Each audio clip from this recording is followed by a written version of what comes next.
اعوذ باللہ من الشیطان الرجیم، بسم اللہ الرحمن الرحیم، اللہم صلی علی محمد و آل محمد۔ لب کھول کے آزاد ہو تم۔ آج ہم جو اسرائیل، امریکہ اور ایران کی جنگ ہو رہی ہے اس کے بارے میں گفتگو کریں گے۔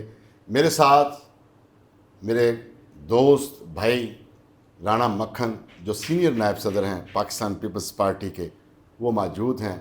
ان سے تبادلہ خیال کریں گے، ان پوچھنے کی کوشش کریں گے کہ جنگ کی کیا سچویشن ہے اور پاکستان کہاں پہ کھڑا ہے۔ اس کے بعد ہم جو ننکانہ کے مسائل ہیں اس پہ گفتگو کریں گے، اور جو سیوریج سسٹم، جو سیوریج ننکانہ میں سڑکوں پہ پڑ رہا ہے اس کے بارے میں جاننے کی کوشش کریں گے رانا صاحب سے کہ یہ جو مٹیریل پڑ رہا ہے اور جو سیوریج سڑک پہ ڈل رہا ہے اس میں جو ہے کیا وہ مٹیریل ٹھیک ہے اور کیا پانی کا نکاس ٹھیک ہوگا، اس کے بارے میں بھی گفتگو کریں گے۔ اور تیسرا ان کی پارٹی کے حوالے سے بھی گفتگو کریں گے۔ ان سے گفتگو کرنے سے پہلے میں آپ کو جنگ کا سیناریو بتانا چاہتا ہوں کہ اس وقت پوری دنیا کا جو نقشہ ہے اور سیناریو ہے وہ چینج ہو رہا ہے۔ نہ وہ امریکہ وہ والا امریکہ رہے گا، نہ پاکستان وہ والا پاکستان رہے گا، نہ ایران وہ والا ایران رہے گا، نہ ہی عرب کنٹری جو ہے مسلم ممالک کی، نہ ہی وہ ملک ایسے بیہیو کریں گے، اور نہ ہی انڈیا وہ انڈیا رہے گا۔ کہنے کا مقصد یہ ہے کہ پوری دنیا کا سیناریو جو ہے وہ چینج ہو جائے گا، اور جو خود کو سپر پاور سمجھتی تھی اسرائیل، نتن یاہو بے غیرت، جس نے پوری دنیا کے جو امت مسلمہ ہے اس کو اتنی زیادہ تکلیفیں دی ہیں اور اتنا ظلم ڈھایا ہے، اور ساتھ امریکہ ڈبو جو ہے وہ اس کا جو صدر ہے ڈونلڈ ٹرمپ، اس نے پوری دنیا کا سیناریو چینج کر دیا گیا۔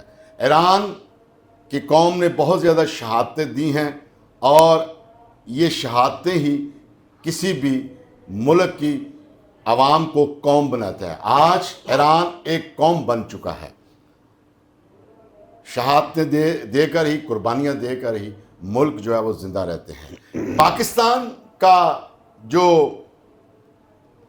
اس میں عمل دخل ہے وہ انتہائی ضروری ہے، کیونکہ پاکستان سعودی عربیہ اور دوسرے ممالک پہ ایک بہت بڑا اثر رکھتا ہے اور پاکستان کی بات سنی جاتی ہے۔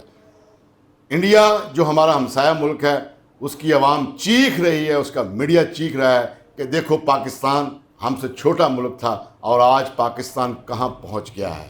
ہم دیکھ رہے ہیں، ان کی آوازیں سن رہے ہیں، ان کی اسمبلیوں میں بھی یہ بات ہو رہی ہے کہ پاکستان انڈیا سے بہت آگے نکل گیا ہے، کہ پاکستان جس کو دہشت گرد ملک کہا جاتا تھا، یہ لوگ انڈیا کے لوگ، انڈیا کی جو ان کی میڈیا والے لوگ تھے، وہ پاکستان کو دہشت گرد ڈکلیئر کرتے تھے۔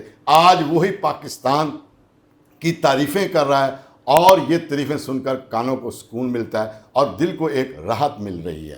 پاکستان اس وقت زبردست قسم کا کھیل ہے۔ رانا صاحب آپ یہ بتائیں، کیا اب پاکستان اس جنگ میں کہاں پہ کھڑا ہے؟ پاکستان کی واضح پوزیشن ہے جی، ساری دنیا دیکھ رہی ہے۔ پاکستان ایک بہت ذمہ دارانہ کردار ادا کر رہا ہے۔ پاکستان کا بہترین کردار ہے، ثالثیہ بڑا عام کردار نہیں ہے۔ پاکستان بہت ذمہ دارانہ کردار ادا کر رہا ہے اور کرے گا انشاءاللہ۔ پاکستان اس پورے خطے کو آگے لے کے جائے گا۔ پاکستان پہ ذمہ داری پورے خطے کی ہے، نہ کہ ایک ملک کی ہے۔ پورے خطے کی ذمہ داری پاکستان پہ ہے۔ آپ یہ کہنا چاہتے ہیں کہ پاکستان اس وقت کنگ میکر بنا ہوا ہے؟ انشاءاللہ۔ اچھا یہ بتائیں کہ اگر جنگ طوالت پکڑتی ہے، لمبی جاتی ہے، تو پاکستان کہاں کھڑا ہوگا؟ نہیں، جنگ طوالت نہیں پکڑے گی، ابھی نہیں پکڑے گی، یہ انشاءاللہ معاملات حل ہو جائیں گے، لیکن بعد میں پاکستان تو اسلامی ممالک کا انشاءاللہ سربراہ بنے گا۔ اس وقت آبنائے ہرمز جو ہے وہ ایران کے کنٹرول میں ہے۔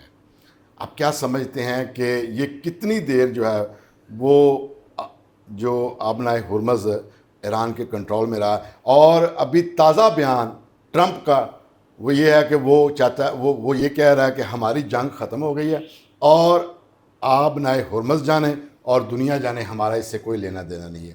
کیا سمجھتے ہیں اس کے بارے میں؟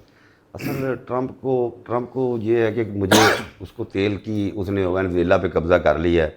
اس کو یہ ہے کہ میں نے تیل ادھر سے نکال لینا ہے. تیل کے اس کے پاس اپنے بھی ذخائر ہیں، لیکن اس لیے اس نے کہا ہے کہ یہ ادھر جنگ ادھر ان کے گڑے میں ڈال دیں. لیکن انشاءاللہ جنگ نہیں ہوگی، ان کا بیٹھ کے حل ہو جائے گا. امریکہ بیچ میں سے نکل جائے تو اچھی بات ہے. اچھا، ہم نے دیکھا ہے کہ جتنے اتحادی تھے امریکہ کے، ڈونلڈ ٹرمپ کے، ہم نے دیکھا ہے کہ آہستہ آہستہ وہ سب جو اپنے اتحادیوں کے بارے میں ایسی لینگویج یوز کر رہا ہے جو کہ ایسے لگ رہا ہے جیسے کہ بندہ کسی اپنے ملازم کے ساتھ یہ لینگویج بھی نہیں استعمال کرتا.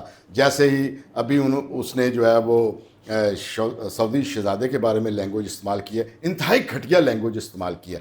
اب جو یہ لینگویج استعمال کر رہا ہے، اسی طرح اس نے جاپان کے خلاف لینگویج استعمال کی ہے، اسی طرح پاکستان کے خلاف وہ اس طرح کے الفاظ یوز کر رہا ہے.